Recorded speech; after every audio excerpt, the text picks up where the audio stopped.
आज हमारे साथ एक ऐसे खूबसूरत शख्सियत बैठी है जो किसी तारुफ के मोहताज नहीं, पीरूज कैफे में बैठे हैं जनाब उस्मान पीरजादा साहब से। अस्सलाम वालेकुम। वालेकुम अस्सलाम। कैसे हैं? अल्लाह का शुक्र। बात चौड़ा मैं इंट्रोडक्शन करवाता हूँ लोगों का। आज हमारे साथ बैठे उन्होंने ये किया, फलाने क्रिकेट में ये किया, उस शोबिस में ये किया, कामयाब बिजनेसमैन है। मुझे तो आपका बताने की ज़रूरत ही नहीं है, आप तो खुद ही एक बहुत बड़ी महफिल है। मैं एक ही काम किया है सारी ज़िंदगी, वो भी कल्चर का और आर्ट का काम किया है। तो और उसमें मोस्ट इम्पॉर्टेंट जो शाह साहब बात है ना कि अगर आप अपने काम में फोकस्ड रहें। सही, हम अपने काम में फोकस्ड रहें, क्योंकि हमारी एक लाइन हमने बनाई थी अपनी एज ए फैमिली कि जो वालिद साहब के कॉन्सेप्ट्स थे, जो आइडियाज़ थे कल्चर के बारे में, और ख़ास तौर पर हमारा ये जो खित्ता है इसके कल्चर के बारे में, क्योंकि कल्चर जो है वो आपके गिरदोनवा जो चीज़ें हैं उनसे जन्म लेता है। बिल्कुल। कि आपका वेदर कैसा है, फॉर इंस्टेंस वेदर का भी एक बहुत अमल दखल है कल्चर कि वेदर कैसा होगा तो उस तरह के घर बनेंगे, लोग उस तरह की लिबादा पहनेंगे। इस तरह हम यहाँ पे पग पहनते हैं, गर्मी है, पग जो है वो आपको बचाती है। फिर यहाँ पे धोती पहनी जाती है क्योंकि यहाँ पे गर्मी होती है। धोती इज़ अ वेरी, शलवार जो है वो टर्की से आई, मुग़ल अपने साथ लेकर आए, लॉन्ग ट्राउजर जिसको हम कह लें। तो इस तरह की चीज़ें हैं जो आपको फिर कि वेदर डिसाइड करता है कि आपके यहाँ पे एग्रीकल्चर क्या होगा, फ्रूट कौन से होंगे, आपका मतलब सब्जियाँ कौन सी होंगी, तो वो फिर डिसाइड वो नेचर अल्लाह ताला डिसाइड कर रहा है। तो उस नेचर के हवाले से फिर आप उसके साथ चलेंगे तो आपको ये महसूस होगा। हमें देखिए सॉरी मैं बोलता चला जा रहा हूँ। आप नहीं, मैंने अभी आपसे ना बड़ा कुछ पूछना है, मैंने इस चीज़ पे आना। पहले तो मैं ये पूछना चाहता हूँ उस्मान साहब, क्या होता है सारा दिन?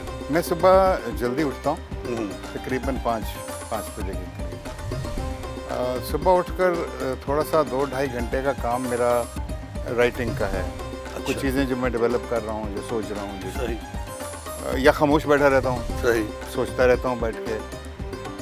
उसके बाद मेरी वॉक है। उसके बाद जब वॉक करके वापस आता हूँ तो मैं थोड़ी सी योगा करता हूँ। अच्छा।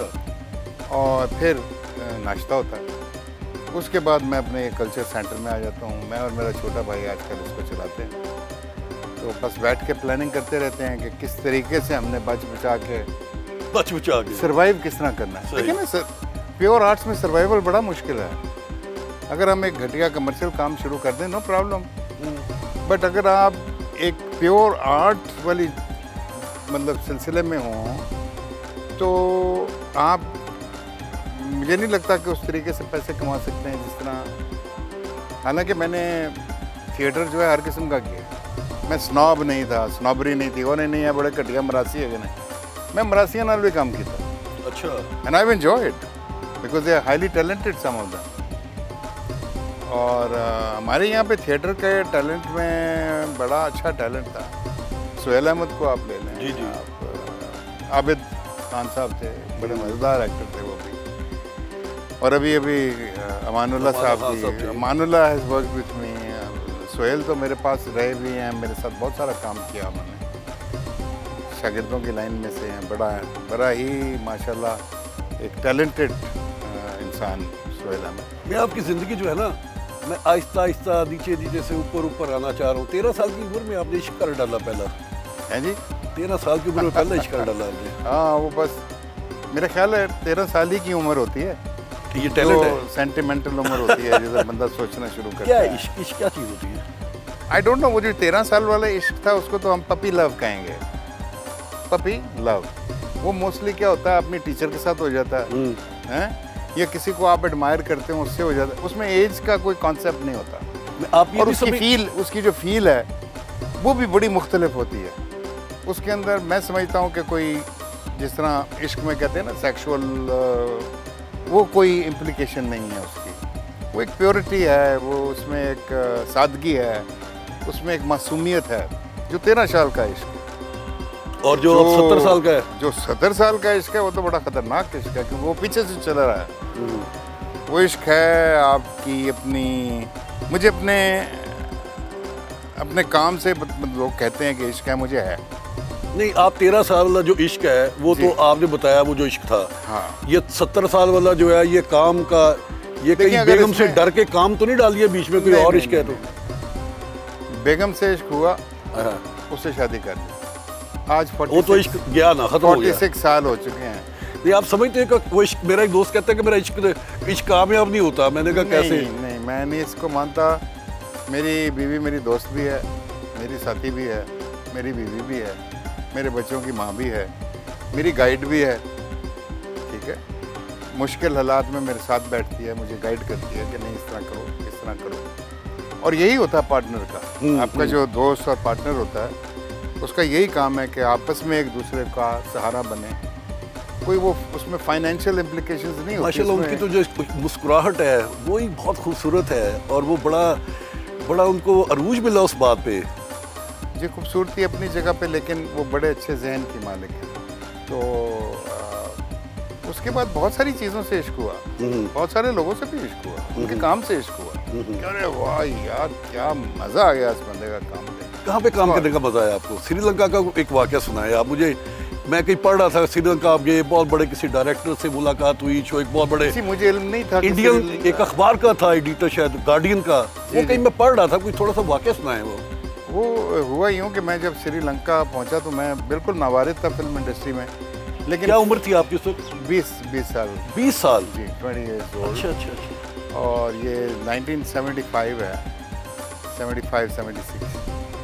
तो मैंने वहाँ की फिल्म नहीं कभी देखी थी। अच्छा। I had no idea, no concept कि श्रीलंका में अगर फिल्म बनती भी है तो किस तरह की बनती है। मुझे सिर्फ इतना पता था कि जो खातून मेरे सामने काम कर रही हैं, मालिनी फोंसेका उनका नाम था। मालिनी फोंसेका, ये तो 70s का बहुत बड़ा एक बहुत बड़ी ह्यूज एक्टर थी, बड़ी उम्दा एक्ट्रेस थी और स्टार थी उस मुल्क की। मेरी उम्र 20 साल की थी, वो शायद उस टाइम पे 29-30 की होंगी या समथिंग लाइक दैट। आज वो वहाँ की असेंबली की मेंबर हैं, बहुत इम्पोर्टेंट। तो मालिनी की मैंने फिल्म देखना चाहा कि मैं जाके देखूं तो सही ये काम कैसा करती हैं। टैक्सी ड्राइवर को कहा कि भाई मुझे तुम ले चलो, श्रीलंकन फिल्म दिखानी है। उसने कहा कौन सी देखनी है सर? मैंने कहा मालिनी फोंसेका जिसमें है। तो हंस पड़ा। उसने कहा मालिनी फोंसेका तो बहुत सारियों में है, आप कौन सी देखेंगे? मैंने कहा भाई मुझे नहीं पता, आप मुझे ले चलो। उसने एक सिनेमा घर के बाहर उतारा, हम अंदर चले गए, बैठ गए, फिल्म शुरू हो गई। जब फिल्म खत्म हुई तो हम भी फारिग हो चुके थे। क्या ज़बरदस्त, अच्छा, what a brilliant piece of work it was. ठीक है, मतलब मैं नावारिद तो ज़रूर था, फिल्म इंडस्ट्री में नया था, लेकिन मैं वर्ल्ड मास्टर्स सारे देख चुका था। अच्छा। मतलब हमें अकीरू कुरोसावा का काम है था, हमें अपना फिलिनी और गोडार्ड और ये सब देख चुके थे। रशियन न्यो क्लासिकल सिनेमा सारा देखा हुआ था। तो ये उनमें से कम नहीं था ये बंदा। उस लेवल की हमने फिल्म देखी, और इस लेवल की फिल्म तब हिंदुस्तान में भी प्रोड्यूस नहीं हो रही थी। ठीक है, यहाँ पे 8 फिल्में बन रही थी हिंदुस्तान में, लेकिन लेवल वो नहीं था। तो हम वापस एक्साइटेड आए, हमने पूछा भैया किसने फिल्म बनाई है? तो जब मेरी एक्साइटमेंट उसने देखी, जो होटल में खातून थी, जो गेस्ट रिलेशन, तो उसने कहा कि आप क्या बात करना चाहेंगे इनके इस फिल्म के डायरेक्टर से? तो मैंने कहा क्या पॉसिबल है? तो उसने कहा हाँ मेरे अंकल है, मैं आपकी बात कराती हूँ अभी। उसने फ़ोन करके मुझे फ़ोन दे दिया, इंट्रोड्यूस करके कि हमारा होटल गेस्ट है, आपसे बात करना चाहता। मैंने बड़ी तारीफ़ की। मैंने कहा जनाब आपका सिनेमा मैंने नहीं देखा था, बल्कि मैंने श्रीलंका का सिनेमा नहीं देखा था, और देखा भी तो आज आपका। तो आपको किसी दिन अगर आप मुझे वक्त दें तो मैं I would like to meet you, क्योंकि मैं समझता हूँ कि जो